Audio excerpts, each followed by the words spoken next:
Hi, good afternoon. How are you? Fine, thank you. How are you? I'm all right. Very well. So thank you for being with us today. All right. Well, Sorry. no worries. I love dogs. So, welcome everybody to the second interview with the stylist Kriena Nederveen. So we really thank you for being with us again. And for those who missed the first interview that we had a couple of weeks ago, if you don't mind, I wanted to ask you if you could briefly tell us something about yourself and your job and the services that you offer, so that we can start talking about today's topic, that is sustainability and fashion, a conscious consumption. Yes, absolutely. So after spending over 30 years in the fashion industry, here in New York and Milan and all over, working for lots of different designers, doing lots of different jobs. One of the things I always did was do some styling within those businesses. And I was always doing it for friends on the side. So a number of years ago, I started my own business as a stylist. So I do a number of things. I'm a personal shopper for one thing. So I have clients who want me to do all their shopping for them. I do a lot of closet editing and organizing for clients. I also am a stylist for some people on television and so forth when they need just an instant style in order to present themselves. I think everything we do is being a stylist all the time anyway. And then I do total makeovers on people too, from head to toe, everything, whatever they need at the time. All right, thank you. You're Uh, welcome. Now, I would like to start immediately with today's topic, that is sustainability and fashion. So, because the sustainability consumption is becoming more and more popular, and many companies are taking part in the change towards sustainability. So, my question is, why do you think there is so much talk about this topic, about sustainable fashion, and what are your thoughts on it? Well, it's interesting that you use the word popular. So it is popular. And I think we all have to be very careful between the people who are talking about it just because it's popular and the people who actually want to do something about it because it's necessary.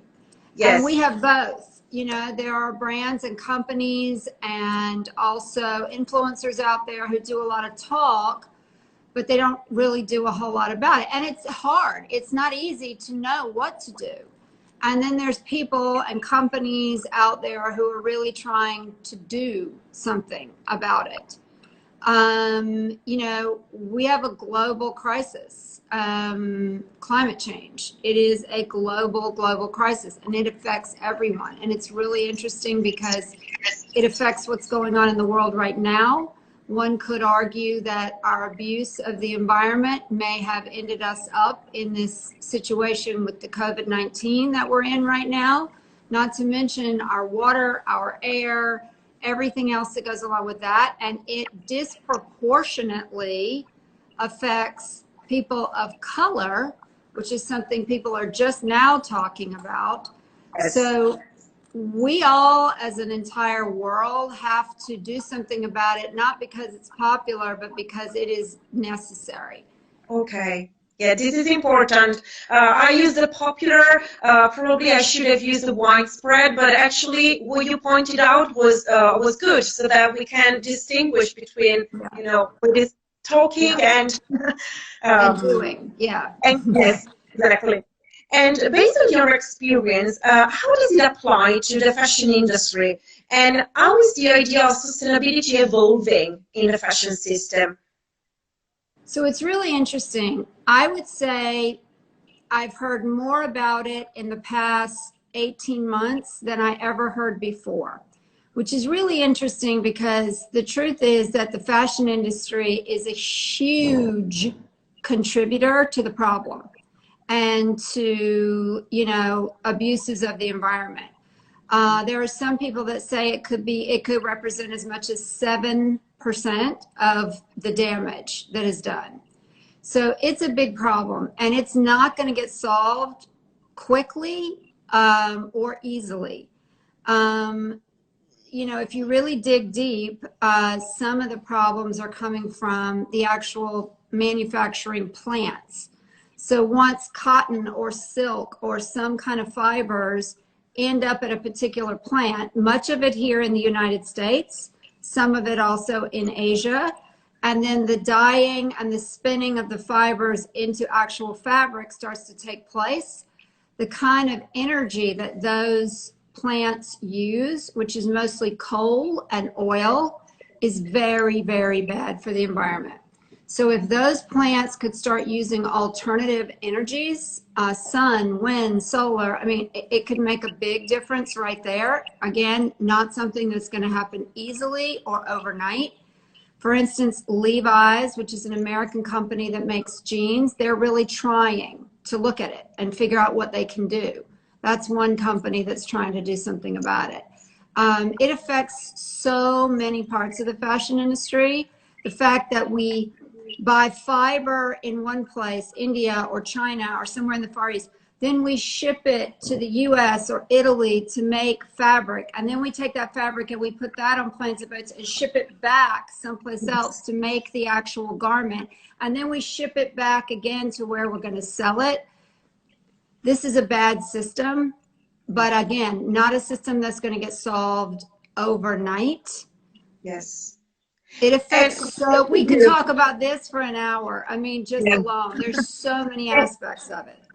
And what, I mean, personally, I mean, what could I do? Because what you mentioned so far regards the industries, you know, the big companies, but me as a consumer, have you got any tips or could you recommend something?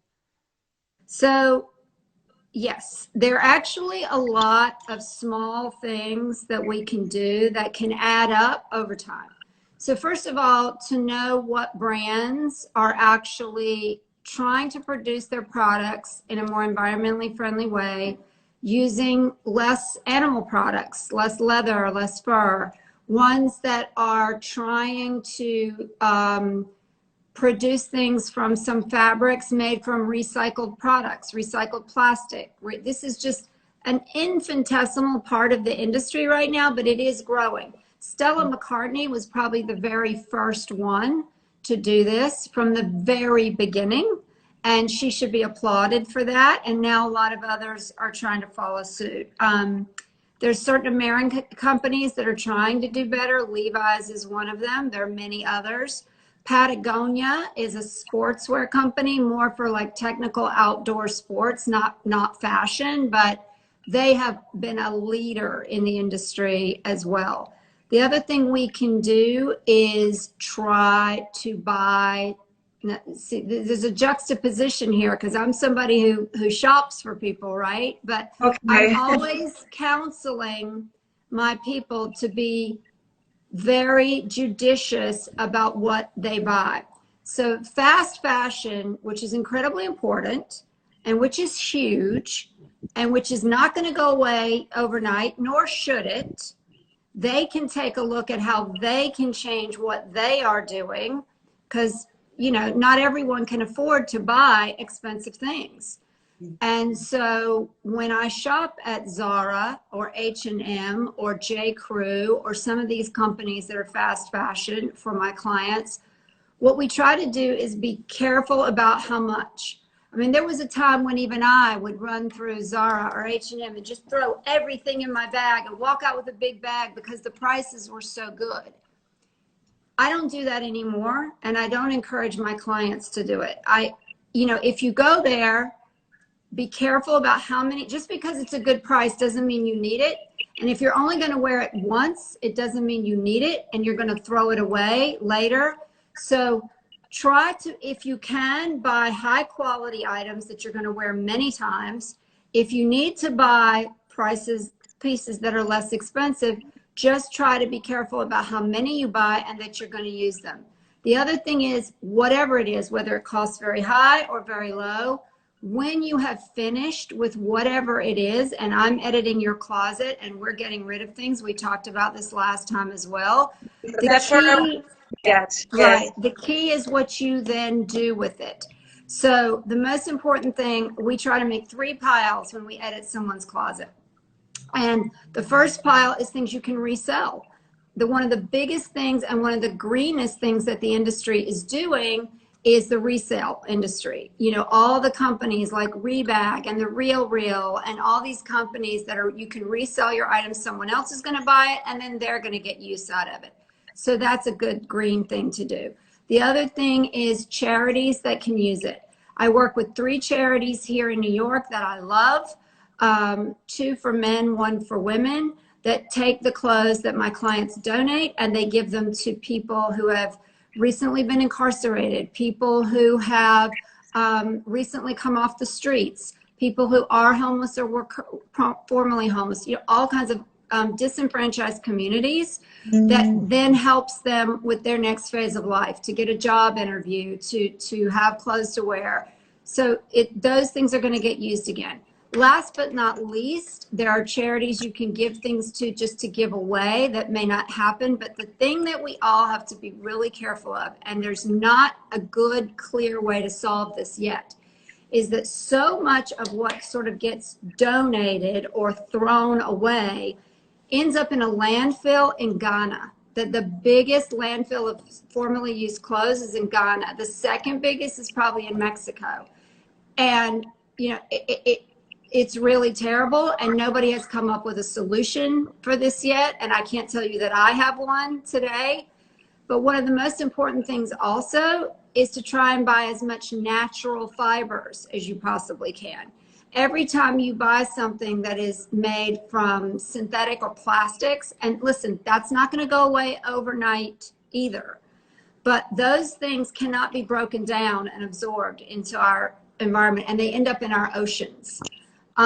Whereas cotton and silk and wool can. So these are just a few things you can do.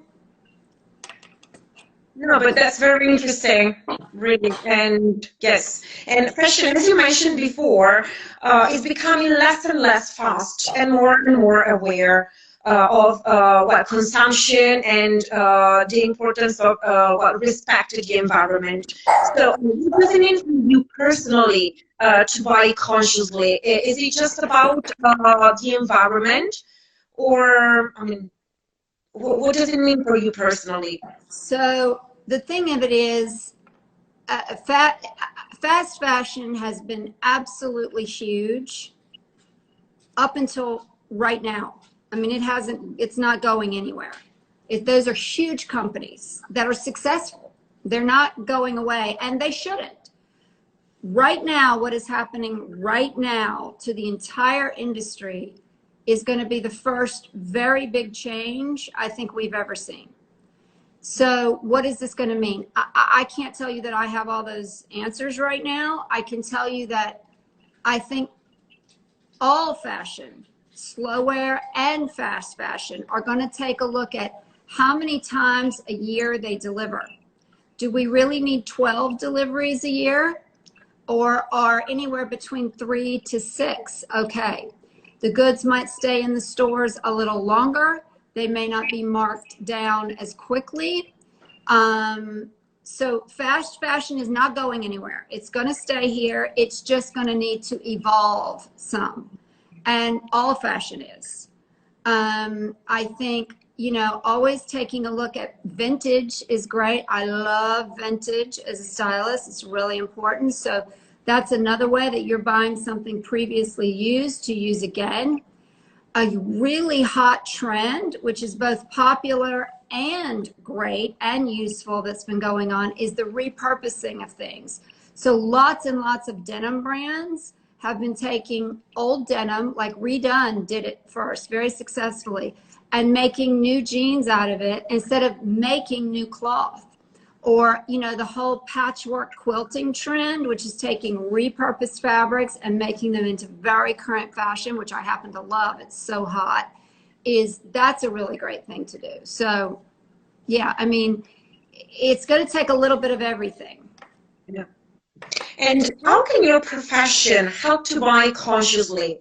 And how can it be part of this motion so relevant for all of us, not only for the environment, but as probably I forgot to mention before, also the safeguard of our jobs as well. Right, right. It's really key. So I think it's pretty much all the things I've mentioned already. I think the labels, you know, how much synthetic is in anything that you're buying? How many natural fibers are there? When you can buy natural fibers, try to buy natural fibers. The second thing is, and you're not going to be able to do that 100% of the time, but try when you can. A lot of companies are trying to use more organic cotton, and that's a really great thing to do. So again, read your labels, do your research. When you can do that, do it. It's still a small part of the industry, but wherever you can do it, do it. When you can buy vintage, buy vintage. When you buy new, just check out, do a little research about the company. Find out if they're a company that has even tried to do any of this or not. You know, you could do all of those things. Oh, local, trying to buy local as much as possible is a great thing to do. So, you know, if you're in Italy, made in Italy. If you're in the USA, made in the USA. If you're, you know, in Asia, made in Asia. You're, again, not going to be able to do this 100% of the time, but even if you can do it any percentage of the time and cut out the number of times that a garment has had to travel on a ship or a plane, that affects the environment positively. Exactly, because you mentioned online purchasing that I actually didn't think that it can affect a lot the environment. So Yeah. because now it's very well also for because of the emergency, the you know the COVID-19. We are, I guess, I don't know, maybe some of us are buying more online because we are, you know, we can't go physically to the shop. So Right. I guess. Listen, that is a multi-layered issue. There's good in it and there's not so good in it. The not so good is that everything that you're buying has to be usually driven in a truck, a plane, sometimes a boat, it's shipped.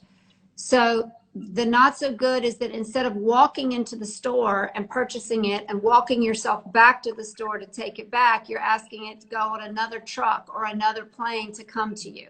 Okay, there is that, and that's not great. On the other hand, given the current situation, if you're buying online versus not buying at all, you're saving people's jobs and you're saving people's lives in a way. So those people can then try to be conscious about what they're buying, where they're buying it, where it was made, what it's made out of. There's a lot of companies where you can ask for less packaging, ask for no plastic. Most companies are trying to use no plastic peanuts anymore. You can ask for that and you can do the best you can and do your research. All right. Okay, yes. Thank you for the tips. I would wait now, I don't know, maybe a couple of minutes to see, or maybe, well, less, to see if there's any questions from the people who are following us.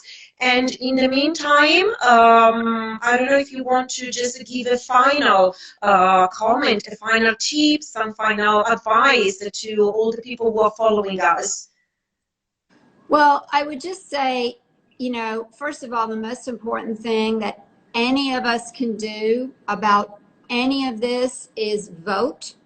Vote in our local elections and our national elections, and do your research about your local representatives, your state representatives, and your national representatives, and find out what their stances on the environment are and what are they willing to do to help all industries, including the fashion industry, do better.